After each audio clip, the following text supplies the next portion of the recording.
नमस्कार, मैं हूं अनिल ठाकुर। आप देख रहे हैं एनडीटीवी। आज हम बात करेंगे रेगिस्तान में बन रहे टेरर प्लान की। देश की राजधानी दिल्ली कुछ दिन पहले ही आतंकी साजिश से दहल उठी थी। आतंकी ब्लास्ट ने देश की सुरक्षा व्यवस्था को हिलाकर रख दिया। धमाका जहां हुआ वहां का मंजर अब भी दहशत में डूबा हुआ है। सिक्योरिटी एजेंसियां चप्पे चप्पे की पड़ताल में जुटी हैं। इधर दिल्ली में जांच तेज है, उधर राजस्थान में हाई अलर्ट जारी किया गया है। राज्य के कई जिलों में पुलिस और एटीएस की संयुक्त टीमें नॉनस्टॉप कार्रवाई कर रही हैं। कहीं मदरसों में छापेमारी तो कहीं मकानों में सर्च ऑपरेशन। कुछ जगहों पर संदिग्धों की लिस्ट तैयार की गई है। जो कहीं एक मौलवी को हिरासत में भी लिया गया है जिसके आतंकी मॉड्यूल से जुड़े होने के संकेत मिल रहे हैं। और किस तरह से मरुधरा में सीमा पार से आतंकी देश के खिलाफ टेरर मॉड्यूल तैयार हो रहा है, हम आपको आज दिखाएंगे किस तरह से जांच एजेंसियों की अंदरूनी जानकारी और उन्हें चौंकाने वाले सुरागों को जो इस पूरे नेटवर्क की तरफ इशारा करते हैं।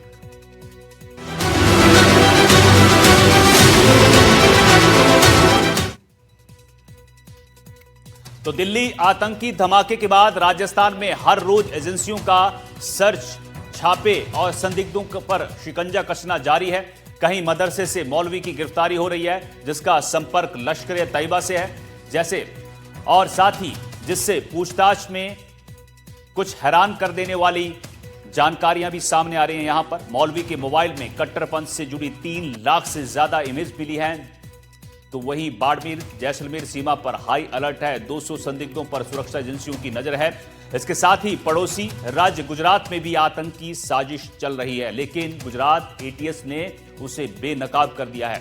3 आतंकियों को पकड़ा गया जिनका कनेक्शन हनुमानगढ़ से सामने आ रहा है। इन सब घटनाओं से सवाल यह है कि क्या दिल्ली का ब्लास्ट एक बड़ी साजिश का हिस्सा है? क्या इसकी शाखाएं राजस्थान तक फैली हुई हैं? क्या हमारे शहरों में कोई स्लीपर सेल्स जो हैं वो एक्टिव हैं?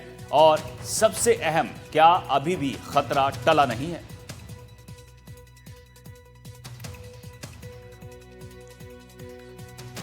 तो सबसे पहले बात सांचौर में बन रहे सबसे खतरनाक साजिश की करते हैं। देश की सुरक्षा से खिलवाड़ करने की एक बड़ी साजिश का पर्दाफाश हुआ है।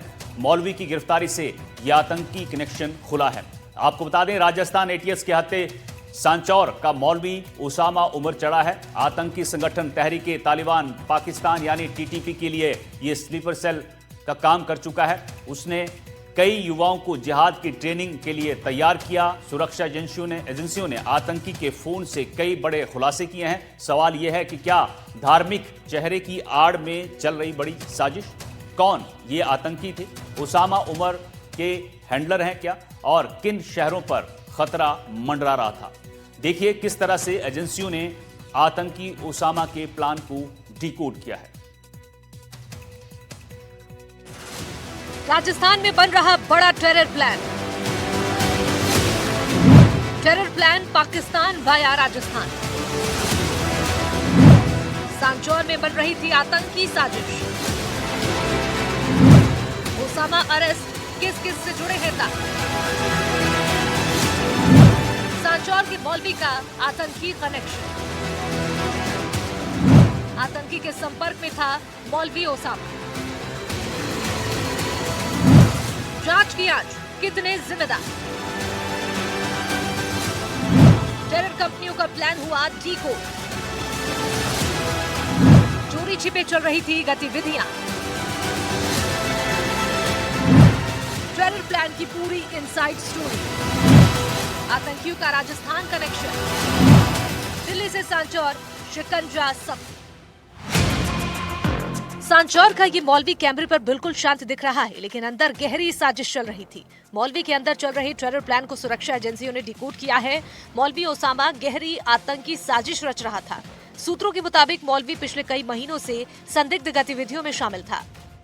सबसे खतरनाक संगठन लश्कर-ए-तैयबा के आतंकी के संपर्क में था।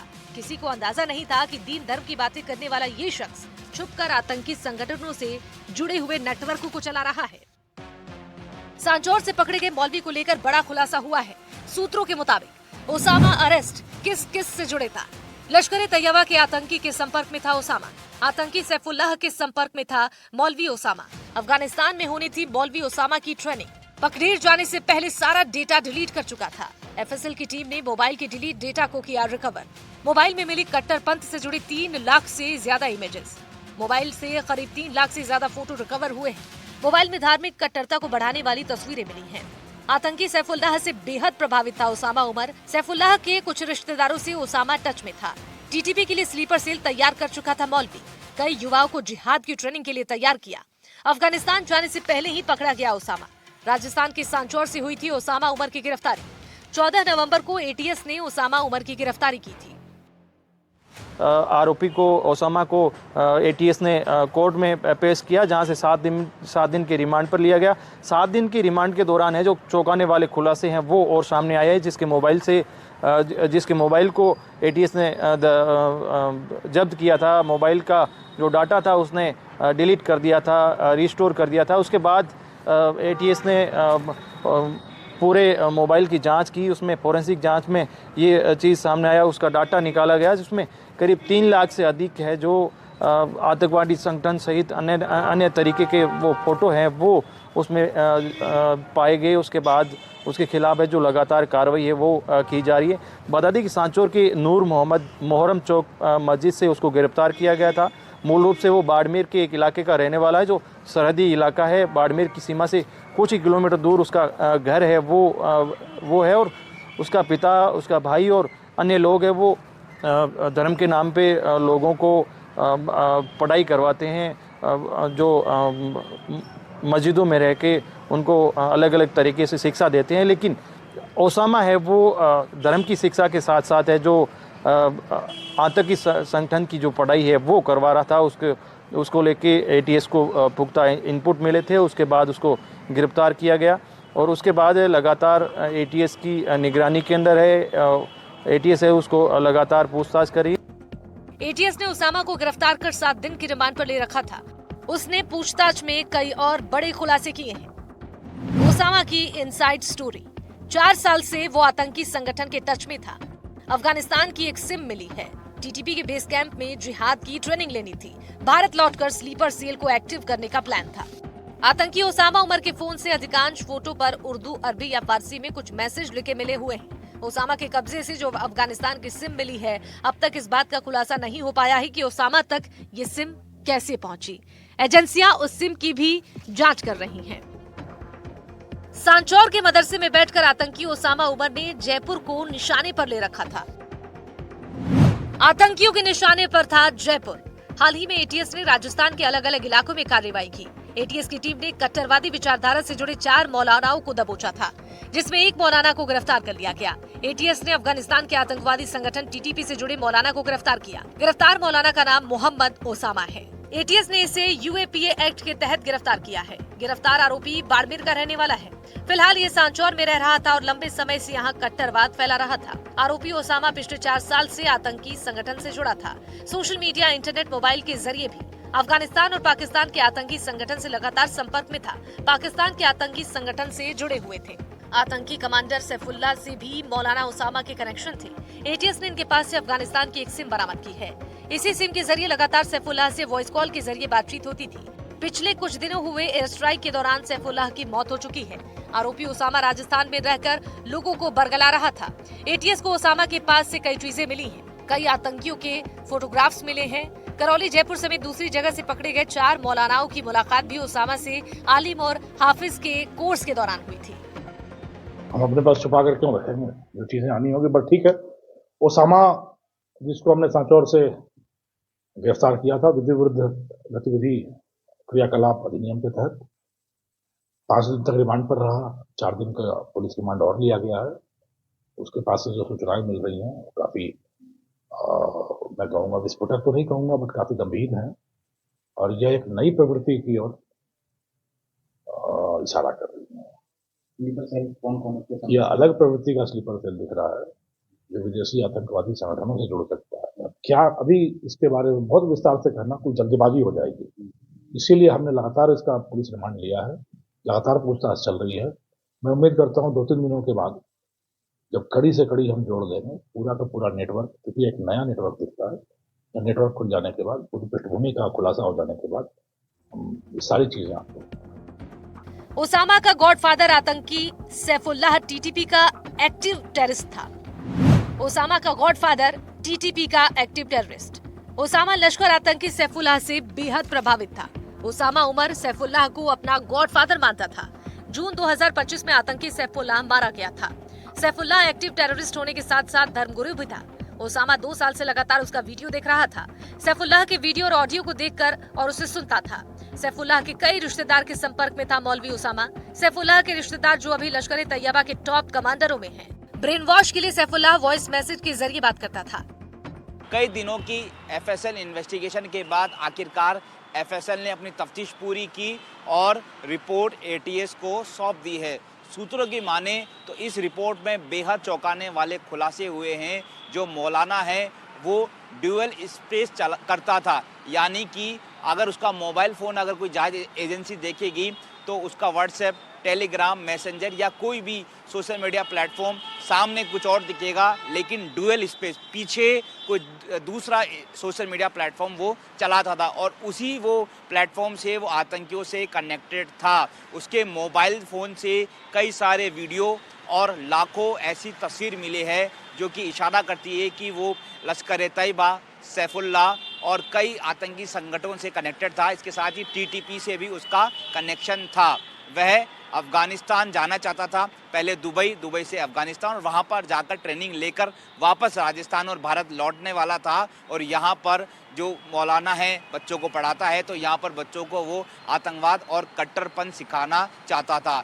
जो ड्यूअल स्पेस से वो जो सोशल मीडिया प्लेटफॉर्म चला रहा था, उसके अंदर पता चला है, सूत्र बता रहे हैं कि उसने जो व्हाट्सएप और जो टेलीग्राम और सोशल मीडिया प्लेटफॉर्म वो चला रहा था, उसमें पाकिस्तान और अफ़गानिस्तान के नंबर जोड़े हुए थे। हालांकि एटीएस अब इस पूरे मामले की तफ्तीश कर रही है। माना जा सकता है कि अभी और पूछताछ में कई खुलासे होने की संभावना बनी हुई है।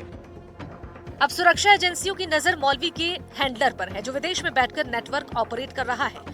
मौलाना अच्छे परिवार से ताल्लुकात रखता है। उसके नाना विधायक भी रहे हैं, वहीं पिता मदरसे में पढ़ाते हैं।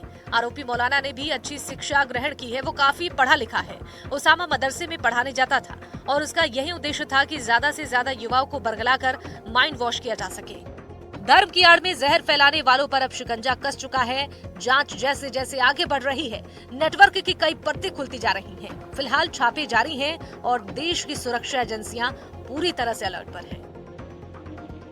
सांचौर से गणपत बिश्नोई के साथ bureau report, NDTV, Rajasthan.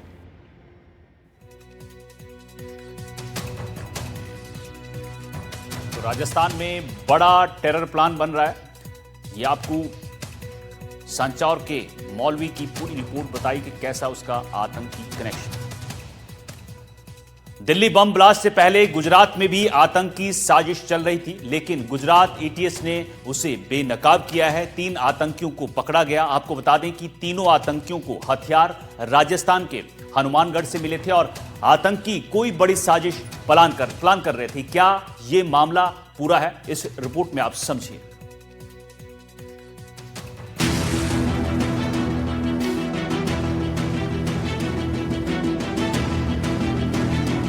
Delhi में लाल किले के पास हुए कार ब्लास्ट की जांच के बीच गुजरात एटीएस ने 3 आतंकवादियों को पकड़ा है।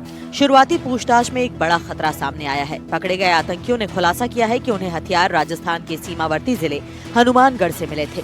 इस खुलासे के बाद राजस्थान एटीएस की टीम भी गुजरात पहुंची है और पकड़े गए तीनों आतंकियों से पूछताछ की जा रही है।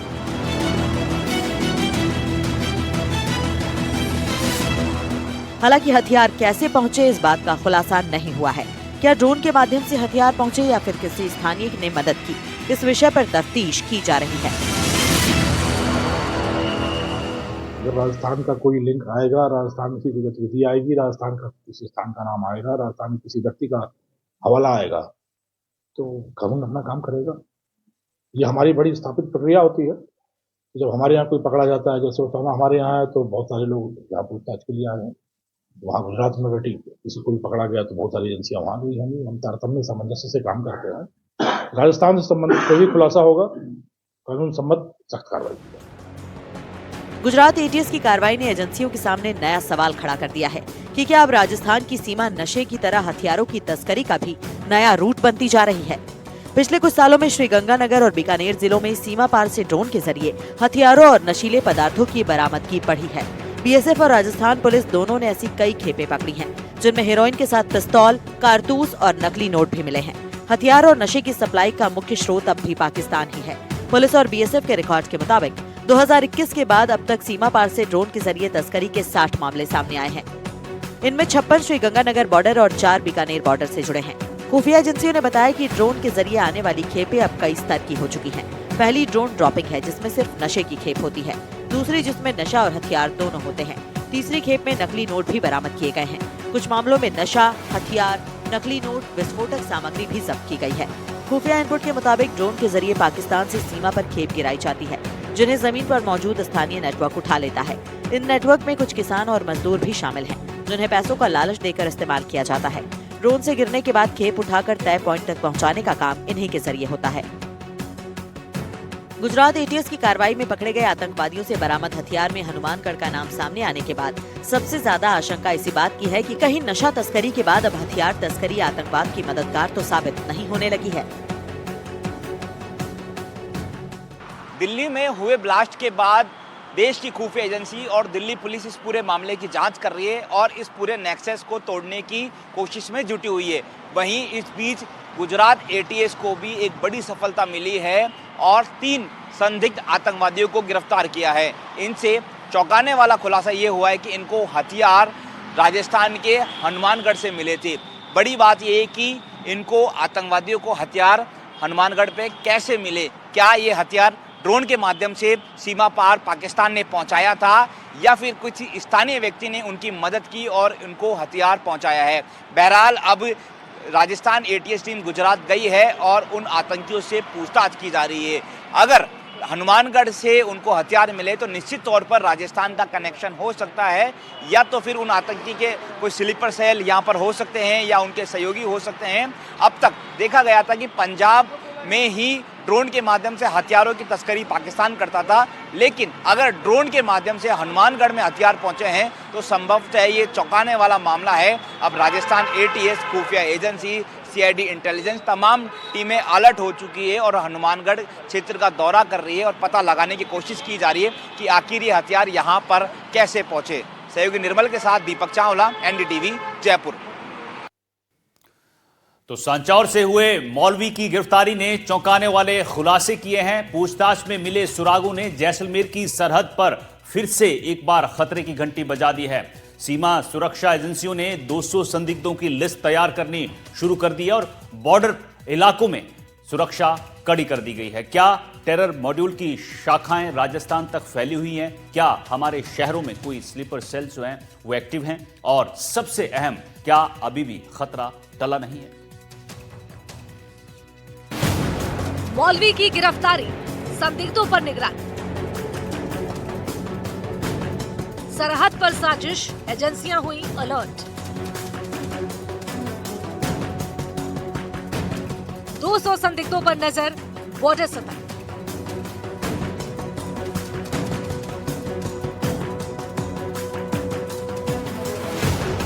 दिल्ली के बीचों बीच हुए धमाके ने सुरक्षा एजेंसियों को हाई अलर्ट बना दिया है। जैसे ही फॉरेंसिक टीम ने धमाके की तकनीक और इस्तेमाल की सामग्री को पकड़ा, एक खास नेटवर्क जिस पर शक गहरा गया। देश भर में एक साथ कई राज्यों में छापेमारी हुई। दिल्ली, यूपी, राजस्थान, गुजरात में एक साथ ऑपरेशन लॉन्च किया गया। राजस्थान में बाड़मेर सीमावर्ती क्षेत्र को अति संवेदनशील जोन मानते हुए सुरक्षा एजेंसियां पूरी तरह से सतर्क हो गई हैं। स्थानीय पुलिस और खुफिया एजेंसियों ने संयुक्त रूप से लगभग 200 संदिग्ध व्यक्तियों की डोजियर तैयार की है और इस पर लगातार निगरानी रखी जा रही है। पिछले दिनों तहरीके तालिबान पाकिस्तान टीटीपी से संपर्क में रहे सांचौर से मौलवी उसामा उमर को गिरफ्तार किया गया था। एजेंसी है सारे, जो भी अपने जो रामसर गढ़ा रोड के जो 3 आदमी थे उनके खिलाफ एटीएस द्वारा प्रकरण भी दर्ज किया, उनके खिलाफ जो भी भारत विरोधी गतिविधि उनके खिलाफ उनकी कार्रवाई की जा रही। जो भी इस तरह के फिर भी जो संदिग्ध है लोग हैं, पूरी निगरानी, क्योंकि बॉर्डर का एरिया है आपस में रिश्तेदारी भी पहले उस एंगल से भी पहले यहाँ रिश्तेदारियाँ होती थी, बिल्कुल बॉर्डर पे है, आदान प्रदान टेलीफोन का भी होता था। तो इस पर पूर्ण निगरानी रख रहे हैं। जो भी इस तरह के आदमी हैं या रिश्तेदारी में बात करता है, या पहले बॉर्डर से पहले जैसे तारबंदी थी उससे पहले रूट था उनका जो तस्करी वाला था, तो इस तरह के जो भी आदमी हैं उनकी एक फाइल करके पूरी तैयार करके समय समय उनकी निगरानी रखते, थाने में लेकर उन्हें पूछताछ करते। दिल्ली ब्लास्ट की छाया पश्चिमी सरहद पर मंडरा रही है। बता दें कि इससे पहले सरहद पर रेकी करने पहुंची हरियाणा की सोशल मीडिया इन्फ्लुएंसर ज्योति मल्होत्रा को भी पुलिस ने हिरासत में लिया था। इन खुलासों के बाद सुरक्षा एजेंसियां स्थानीय स्लीपर सेल नेटवर्क की संभावनाओं को ध्यान में रखकर कड़ी निगरानी कर रही हैं। सरहदी क्षेत्रों में बड़ी संख्या में ऐसे परिवार रहते हैं जिनके रिश्तेदार पाकिस्तान में हैं। लालच या दबाव में कुछ लोग तस्करी या संवेदनशील सूचनाएं पार कराने जैसी गतिविधियों में शामिल हो जाते हैं। इनके तरह जैसे हमारे राज्य में ATS है और जो अभी भारत सरकार के सारी IB रो सारी एजेंसियाँ काम करती है बॉर्डर पे, इस तरह के जो भी है इनके डोजियर पहले के हैं। जो भी इस तरह के आदमी सूचना देते थे, मिले इस तरह हमें संदिग्ध लगता था, इस तरह हमने डोजियर खोल रखा है। बिल्कुल थाना जो बॉर्डर के थाने जो 8 थाने उन पर हमने जो भी संदिग्ध आदमी उन पर डोजियर पूरी निगरानी रखी जा रही है। इस तरह का मिलता है कि जो भी यहाँ की जैसे देश विरोधी का काम करता है उनके खिलाफ कार्रवाई की जाती है। और पूरी एजेंसी सभी मिलके हम लगते हैं ये नंबर है, ये बॉर्डर वाला एरिया संदिग्ध है, तो पूरा वास रखते हैं उन पर सभी एजेंसियाँ मिलके, मतलब अपने सेंट्रल वाली और स्टेट वाली एजेंसियाँ मिलके जो भी चौकियाँ करते हैं उन पर इस तरह के आदमी होते हैं उन पर पूरी निगरानी रखते हैं। खुफिया विभाग और स्थानीय पुलिस अब सीमावर्ती गांव में सक्रिय निगरानी तंत्र को और मजबूत कर रही है ताकि किसी भी संदिग्ध गतिविधि को रोका जा सके। दिल्ली ब्लास्ट ने सुरक्षा व्यवस्था और सख्त बनाने का संदेश दे दिया है। मौलवी की गिरफ्तारी से खुला ये आतंक नेटवर्क कितना बड़ा है, इसका अंदाजा इसी से लगाइए कि एजेंसियों ने एक दिन पहले ऑपरेशन जैसलमेर लॉन्च कर दिया। अब निगाहें उस 200 संदिग्धों की लिस्ट पर है और उस कड़ी पर भी जो दिल्ली ब्लास्ट को राजस्थान की सरहद से जोड़ रही है। देश की सुरक्षा एजेंसियां अलर्ट पर हैं और बॉर्डर पर हर कदम पर कड़ी निगरानी बढ़ा दी गई है। ये जो काम है बाड़मेर पुलिस का, ये अपने आप में राजस्थान ही नहीं बल्कि देश के लिए एक मिसाल साबित हो सकता है। आने वाले समय में अगर इस तरीके के डोजियर आपस में शेयर किए जाएं तो घटना होने से पहले रोकी जा सकती है, कई मासूमों की जिंदगी बचाई जा सकती है और किसी भी तरीके के जो नापाक मंसूबे उन पे समय रहते नकेल कसी जा सकती है और आतंकियों को जो इस तरीके के माफिया उनको करारा जवाब समय रहते दिया जा सकता है। उम्मीद की जाती है कि भविष्य में इस तरीके के डोजियर आपस में शेयर किए जाएं, चाहे पुलिस हो चाहे एजेंसी हो, इस तरीके का नवाचार हो ताकि देश और राजस्थान के लिए मिसाल बने और समय रहते इन घटनाओं पर लगाम लगा सके। कैमरा सहयोगी भैराराम के साथ भूपेश आचार्य, NDTV, बाड़मेर।